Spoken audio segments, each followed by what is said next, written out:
48 ሎስ ኦፍ ፓወር ወይም 48ቱ የስልጣን ህግጋት የሚለው መጽሐፍ ዝም ብሎ ቲዮሪ አይደለም። ይሰራል፣ ይተገብራል፣ እንዲሁም እውነተኛ ውጤትን ያመጣል። ነገስታት፣ ሹማምንት፣ የስልጣን ጥም ያላቸው ሰዎች፣ ሀያላን ይህን ህግ ይተገብሩታል።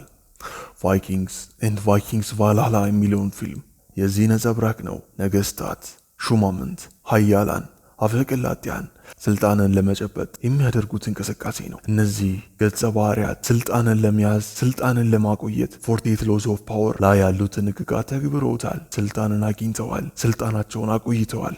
የቱ የቫይኪንግ ካራክተር የትኛውን ህግ ተግብሮታል የሚለውን እንመለከታለን። ቪዲዮውን ሳንጀምር ሁላችንም ይህን ቪዲዮ ላይክ በማድረግ እንጀምረዋለን። ቪፒኤን ማብራታችሁ እንዳትረሱ።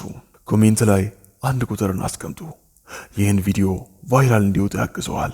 ላይክ በማድረግ ጀምሩት።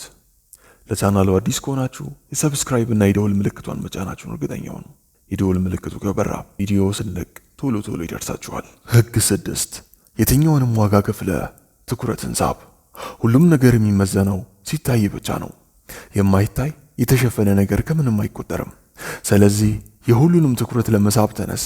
ትኩረቶች ወደ አንተ እንዲመጡ አድርግ። ኢቭን ቢተቹም እንኳን ተጠቃሚ ትሆናለህ። ሳትታይ ከምትረሳ ታይተህ ብትተች ይሻላል ይሰኛል የህግ 6 መልእክቱ። ኢማጂን ትኩረት በዚህ ጊዜ ላይ ምን አይነት አስፈላጊ ነገር እንደሆነ። ትኩረትን ለመሳብ የማይደረግ ነገር የለም። ይዘላሉ፣ ያብዳሉ፣ ራቁታቸውን ይሄዳሉ። ኢቭን ሆን ብለው እንዲተቿቸው ያደርጋሉ። ስትተቿቸው እናንተ እያስቆሟቸዋቸው ነው ይመስላችሁ። ነገር ግን ሳትፈልጉት ውለታ እየዋላችሁላቸው ነው። በተተቹ ቁጥር ትኩረት ወደ እነሱ ይሄዳል። አታስቆሟቸውም፣ ይበልጥ ያድጋሉ።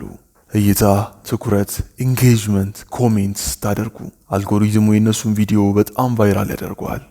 ብዙ እይታ ገንዘብ ነው። ብዙ እይታ ካለ ብዙ የሚነቅፍ ሰው አለ። ግን ደግሞ አስታውስ፣ ብዙ ፎሎወሮችንም በተመሳሳይ ታገኛለህ። ጄክ ፖልን መመልከት ትችላላችሁ። ትራምፕን መመልከት ትችላላችሁ። ከኛ ሀገርም መውሰድ ካለብን ዮኒ ማኛን እንደ ምሳሌ መውሰድ እንችላለን።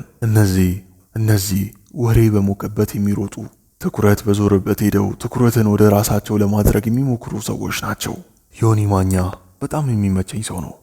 የሚመቸኝ በሚናገራቸው ነገሮች አይደለም፣ ብሔርን በሚሰድበው ስድብ፣ ሃይማኖትን በሚዘልፈው ድርጊቱ አይደለም። የሚመቸኝ እሱን የማከብረው በሚጠቀማቸው ሳይኮሎጂካል ታክቲኮቹ ነው። እንዴት የሰዎችን ሳይኮሎጂ ተጠቅሞ ትኩረትን ወደ ራሱ ማድረግ እንደሚችል በደንብ ያውቅበታል። ደግሞ ሰዎች ለሱ ያላቸውን ጥላቻ ወዲያው አስቀይሮ የሱ ደጋፊዎች ያደርጋቸዋል። ይሄ ድርጊት በድንገት የመጣ ነገር አይደለም። ይሄ ፒዮር ስትራቴጂ ነው። ስትራቴጂውም ይሰራል።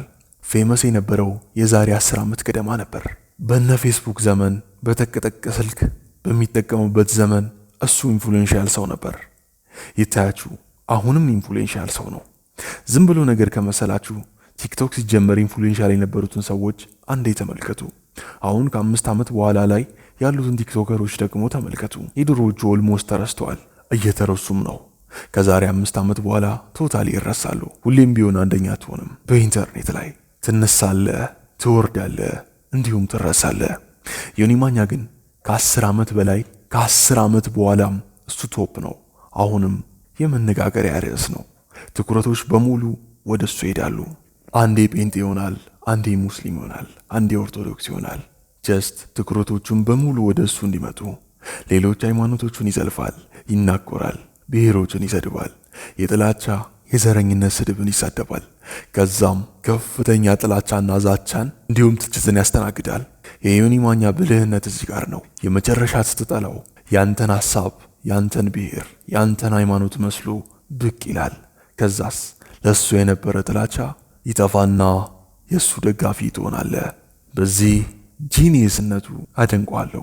ግን ሃይማኖትን፣ ብሔርን የሚሰድቡ ነገር ሲበዛ አወግዛለሁ። እሱን ተቃውመው ቪዲዮ የሚሰሩ ሰዎች ላይ ከልብ ስቅባቸዋለሁ። በተዘዋዋሪ እየደገፉት እንደሆነ እነሱ ራሱ አልገባቸውም። እሱን ለማስቆም ከፈለጉ ዝም ማለት፣ ትኩረት አለመስጠት ብቻ ነው። ያኔ እሱ ምንም ፓወር አይኖረውም። ዮኒ ማኛ ህግ 6ን በደንብ ተግብሮታል። በብቃት ተጫውቶታል። ኢቭን ኢንፍሉዌንሻል አድርጎታል። ገንዘብ ይሰራል። ጸዴ ህይወት እየኖረ ነው። እኔም አንተን አደፋፍራለሁ። ዮኒ ሴጋውን እንድትሆን አልፈልግም። ክብር ያለው ሰው እንድትሆን እፈልጋለሁ። በሃይማኖትና በብሔር ተደብቀ እንዲህ አይነት ነገር እንድታደርግ አላበረታታም። ግን ትኩረት የምታገኝበት የሚተቹን ሰዎች አድናቂዎች እንድታደርግ ግን አበረታታለሁ። ወደ ስልጣን ይወስዳል፣ ብር ያስገኝልሃል፣ ከሰዎች ከፍ ብለን እንድትታይ ያደርጋል። ተቺዎቹ እንዲያስቆሙ አትፍቀድ። ተቺዎቹ በተዘዋዋሪ ያንተ ደጋፊዎች ናቸውና አንተ አልገባህም፣ እሱ አላስተዋልከውም እንጂ ተቺ ከሌለ እዚህ ስራ ላይ ዋጋ የለም። ሕግ 6 ከቫይኪንግ ካራክተር በብቃት የተወጣው ሰው ራግናር ሎትብሮክና ሃራልድ ሃትራዳ ናቸው። እያንዳንዱ እንቅስቃሴያቸው ዝናቸውን ይጨምረዋል። እያንዳንዱ ስኬታቸው የሰዎችን ትኩረት ይስባል። ኢቭን ጠላቶቻቸው ራሱ ትኩረት እነሱ ላይ እንዲያደርጉ ይጋብዟቸዋል። ፍርሃትን ይዘራል። ሰዎች ከነሱ ጋር ለመስራት ከየትኛውም አቅጣጫ ይመጣሉ። ባለሀብቶች፣ ጦረኞች፣ ነገስታት ከነሱ ጋር ለመስራት ይፈልጋሉ። ለምን? ትኩረት በእነሱ ላይ ስለነበር። ትኩረትን ሳብ፣ ስልጣን፣ ሀብት እንዲሁም ስኬት ትከተላለች። የትኛዋንም ዋጋ ከፍለ ትኩረትን ሳብ። ኢቭን ትችትን፣ ነቀፋን ቢያስተናግድብህም እንኳን። ሕግ 7 ሌሎች ሰዎች ለአንተ እንዲሰሩ አድርግ፣ ነገር ግን ባለቤትነቱን አንተ ውሰድ። የሌሎችን እውቀት፣ ችሎታ፣ ጉልበትን ተጠቅመ ሰዎች ለአንተ እንዲሰሩ አድርግ። የሥራውን ባለቤትነትን ግን አንተ ውሰድ። ይሄ ዓላማህን በቀላሉ እንድታሳካ ይረዳሃል። በቀላሉ ዝናን ትይዛለህ፣ ስኬታማ ሰው ትባላለህ፣ አልፎም ስኬታማ ሰው ትሆናለህ። ይህን ጋብሩ ይባል። ደማቸው የፈሰሱት ወታደሮች አልነበሩም የሚታወሱት። ኦላፍ አይነሳም፣ ሃራልድ አይነሳም፣ ላይፍ ኤሪክሰን አይነሳም። አንድ ስም ነው የሚነሳው፣ እሱም ክኖት ተክሬት ወይም ታላቁ ካኖት። ሰዎች ለአንተ እንዲሰሩ አድርግ፣ ነገር ግን የሥራውን ባለቤትነት አንተ ውሰድ። የእነሱን ላብ፣ የእነሱን ችሎታ፣ የእነሱን ጥበብ ተጠቅመ ለአንተ እንዲሰሩልህ አድርግ። ሥራውን ሲጠናቀቅም ባለቤትነቱን ውሰድ። ስትሰማው በጣም አስጠሊታና ኢሞራላዊ ይመስላል፣ ግን ከሞራል ጋር አይጣረስም።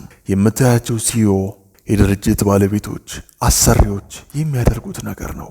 ሰዎች ለአንተ እንዲሰሩልህ የሚያደርጋቸውን ሞቲቬሽን ፈልግ። ሪሶርስ ሊሆን ይችላል፣ ገንዘብ ወይም ከስራው ላይ የሚገኝ ጥቅም። ብቻ የሚያንቀሳቅሳቸውን ነገር ቃል ግባላቸው፣ እንዲሁም ስጣቸው። ከዛም አሰራቸው።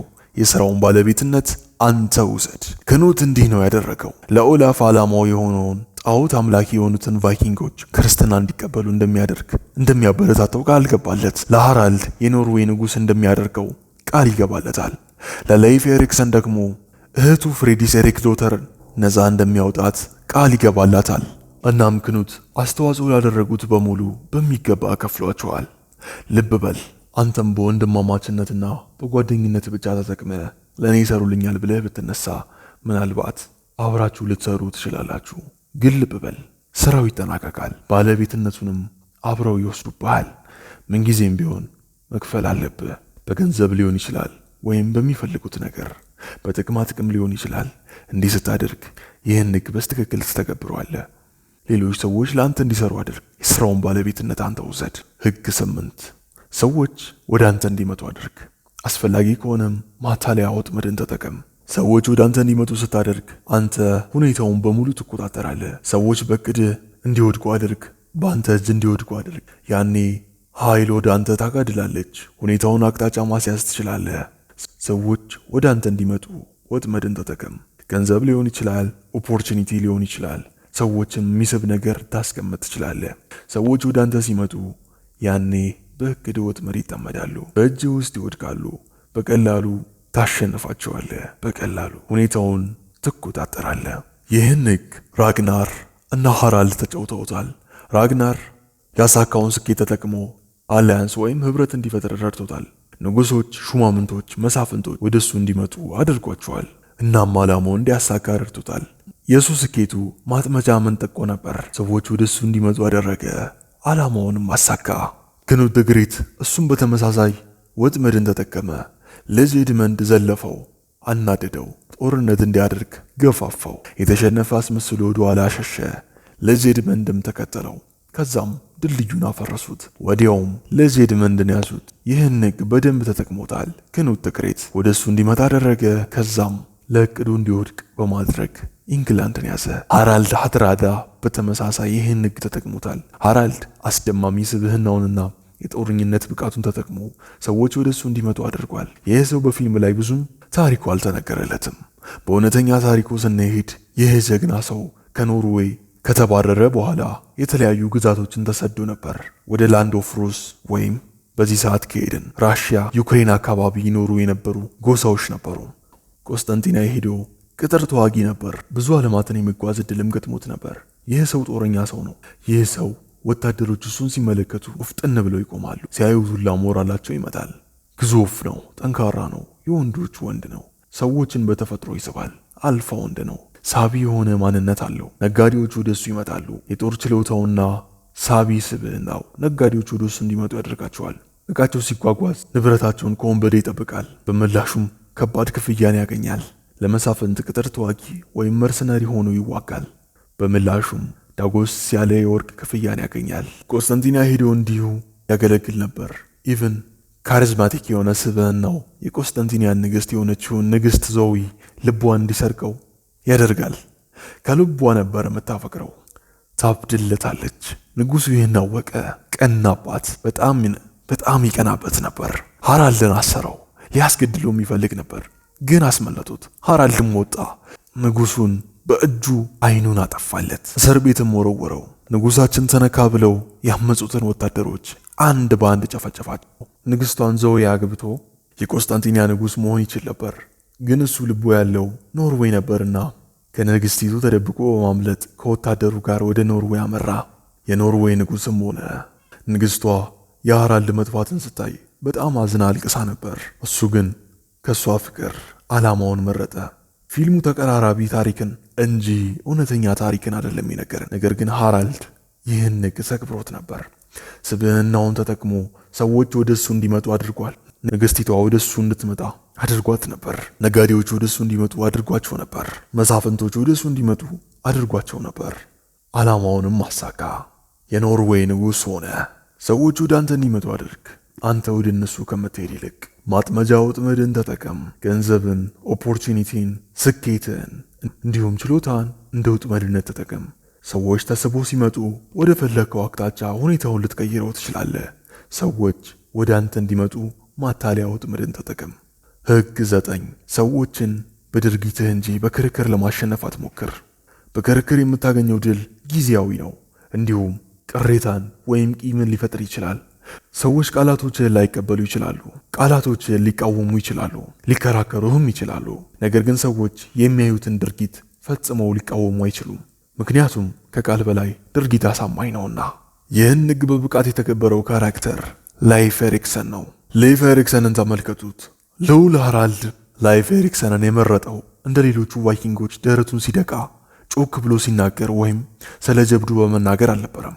የእሱም ብቃት የተመለከተው በምላሱ ሳይሆን በድርጊቱ ነው። ላይፍ ኤሪክሰን የተግባር ሰው ነው። በድርጊቱ ነው ሰዎችን ለማስደመም ለማሳመን የሚጥረው እንዲሁም የሚያሳምነው። ልብ በል ኪንግ ክኑት የእሱም ፕላን የተቀበለው በንግግሩ ብቻ አልነበረም። ፕላኑ እንዲቀበለው ያደረገው ምክንያት የተግባር ሰው ስለሆነ ብቻ ነው። ሰዎችን በተግባር ለማሳመን ከሄድ ሁሉም አድማጭህ ይሆናል። በክርክር ለማሸነፍ ከሄድክ ግን ማለቂያ የሌለው ክርክር ይጠብቃል። ኢቭን ብታሳምናቸው እንኳን ጊዜያዊ ነው የሚሆነው። ጋሚ ለመከራከር ይነሳሉ። ሰዎች የድርጊት ሰዎችን ይከተላሉ። በድርጊት ለማሸነፍ ተጫወት። ክርክር ድልን አያስገኝልህም። ቢያስገኝልህም ጊዜያዊ ነው። ቢዮርን አይረንሳይድ እሱም በተመሳሳይ ሰዎች ይከተሉታል። ለምን ተከተሉት ብለህ ከጠየቅ ቢዮርን የተግባር ሰው ነው። ከፊት ሆኖ ይመራል፣ ከኋላ ይከተሉታል። ሊያነግሱት የወደዱት የራግናር ልጅ ስለሆነ ብቻ አይደለም፣ የተግባር ሰው መሆኑንም አይተው ጭምርም እንደሆነ መረሳት የለበት። ድርጊት ሰዎችን ያሳምናል። በድርጊትህ አሸንፍ። ሰዎች ክርክርን ሳይሆን ድርጊትን ነው የሚከተሉትና። ቀጣይ ኤፒሶድ እንዲደርሳችሁ የሰብስክራይብ እና የደውል ምልክቷን ተጫኑ። ላይክ በማድረግ ሰፖርታችሁን ገለጹልኝ። አዘጋጅና አቅራቢ እስክንድር ነበርኩኝ። ይህ ሀበሻን ያሰለው እውነት እና ምክንያታዊነት